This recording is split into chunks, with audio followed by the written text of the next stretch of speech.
బుధ ఆదిత్యులు వీరిద్దరూ కూడా ప్రతి రాశిలోనూ కొన్ని రోజులు కలుస్తూ ఉంటారు. ఇది చాలా సహజంగా జరుగుతూ ఉండేటటువంటి ప్రక్రియ. అయితే 17వ తేదీ సెప్టెంబర్ నుంచి 2 అక్టోబర్ ఈ 2025 వరకు బుధ ఆదిత్యులు కలిసి ఉంటున్నారు. ఈ 15 రోజుల కాలము ఎటువంటి ఫలితాలు ఈ మానవాళి మీద ఉండబోతున్నాయి అనేది ఇప్పుడు తెలియచెప్పుకుందాం. బుధాదిత్య యోగము ప్రతి రాశిలోనూ ఏర్పడుతూనే ఉంటుంది.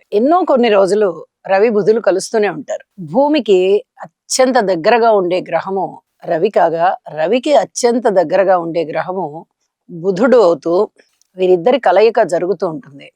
అయితే సెప్టెంబర్ 17 నుంచి 2 అక్టోబర్ వరకు గల కాలానికి 15 రోజుల కాలానికి కన్య రాశిలో రవి బుధుల కలయిక జరుగుతుంది. ఇక్కడ ఒక విశేషం ఏంటంటే బుధుని యొక్క స్థితి ఉచ్చ అన్నమాట.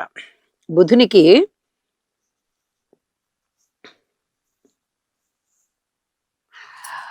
కన్య రాశి ఉచ్చ రాశి అవుతూ ఉండగా ఇక్కడికి వచ్చి రవి గారి కలయిక జరుగుతూ బుధ ఆదిత్య యోగం ఏర్పడింది.